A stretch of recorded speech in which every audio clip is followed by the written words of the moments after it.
The movie starts with Cobb and Arthur, who are meeting with Mr. Saito and telling him that they are extractors who steal information from people's minds by sharing dreams with them, and they want to train Saito to defend himself against these kinds of attacks, which is actually a lie. Saito is unimpressed. Cobb and Arthur are actually in Sato's dream and are trying to steal information from Sato's mind. But Saito doesn't know this. Cobb meets with Mal, who is his wife, and we later find out that she is already dead in the real world, and he is seeing her because they are in a dream. He tells her that he can't trust her. Cobb then sneaks inside the mansion and steals the information, but Mal informs Saito, and Arthur is captured. Cobb kills Arthur, which wakes Arthur up from the dream. This also causes the dreamscape to collapse. Cobb escapes and reads the information to try and store enough in his memories before he wakes up. Meanwhile, Arthur dunks him into water to wake him up. Saito wakes up and is tied down. Cobb and Arthur interrogate him about the remaining piece of information, but Saito realizes that they are still in a dream and is impressed with Cobb's ability to layer multiple dreams within each other. When he actually wakes up to reality, Arthur and Cobb are gone. Cobb, knowing that they failed to extract the information from his mind, tries to escape from the country, but Saito catches up to them.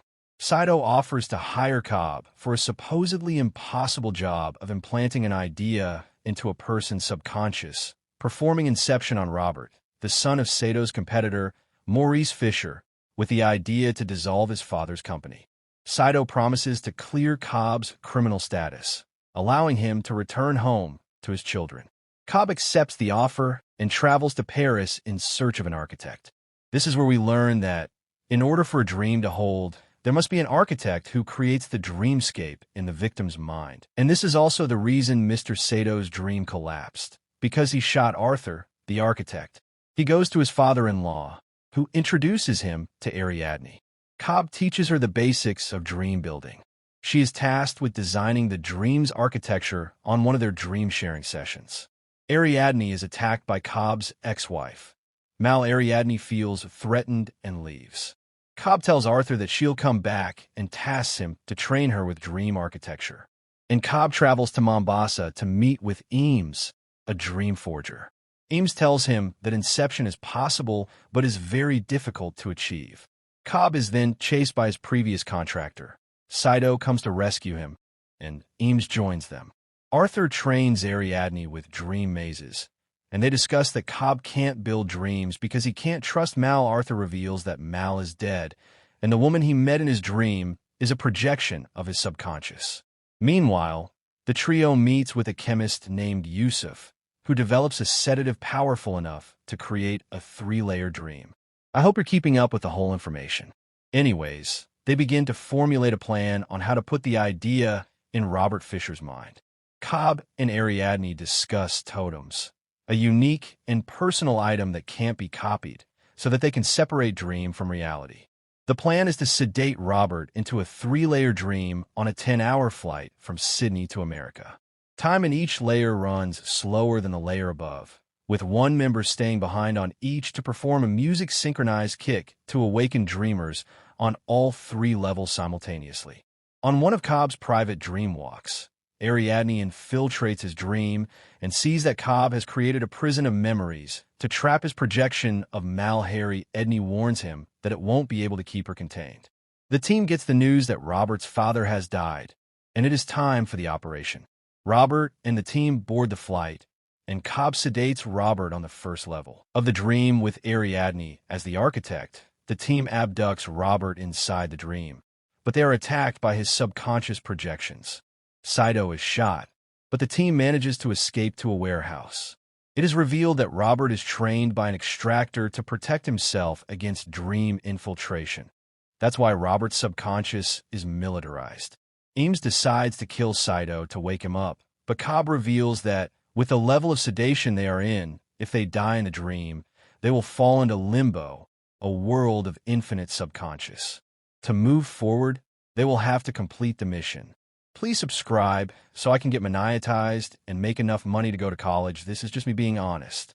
Eames impersonates Robert's godfather, Peter Browning, to introduce the idea of an alternate will of Robert's late father to dissolve the company. Ariadne and Cobb discuss Sato's condition, and Cobb reveals that he and his dead wife entered limbo while experimenting with dream sharing, which seemed like 50 years. Due to the time dilation with reality, when they wake up, his wife believes that she is still dreaming. Attempting to wake up, she kills herself, but the authorities think it was Cobb, so Cobb fled the U.S., leaving his children behind. Robert and the team are put in a van, and Yusuf drives while the rest dive down to the second level, A Hotel Dream, by Arthur as the architect. Cobb persuades Robert that he's been kidnapped by Browning to stop the dissolution of his father's empire, because Browning, his father's brother, doesn't trust him. Of course, this is all a shitload of lies anyways. And also, Cobb is a defensive projection, leading Robert yet another level deeper. This time Robert joining the team to fight against his own subconscious. On the third level, the team infiltrates an alpine fortress, where Eames leads the projection defending the fortress away.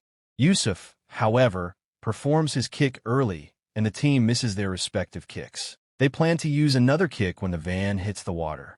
Saito and Robert sneak into the fortress, where the inception can be performed.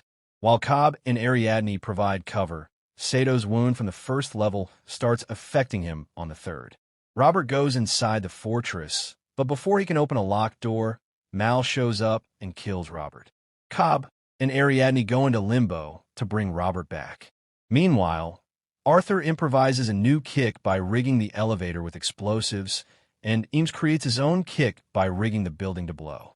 Cobb and Ariadne find Mal, where Cobb reveals that, to wake Mal from limbo, he put an inception in her mind that her world is a dream, but the inception went in too deep, making her believe that her real world is also a dream, which ultimately leads to her death.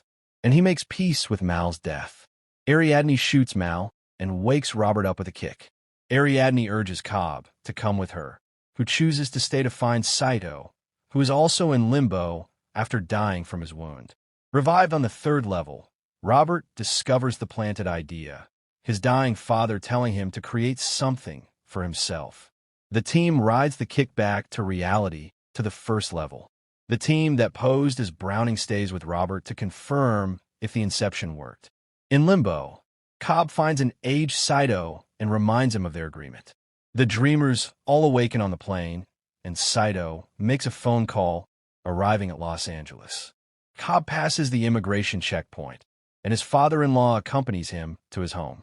Cobb uses Mal's totem, a top that spins indefinitely in a dream, to test if he's indeed in the real world, but chooses not to observe the result and instead joins his children. Let me personally explain this ending according to the director. What matters wasn't if he was still trapped in the dream.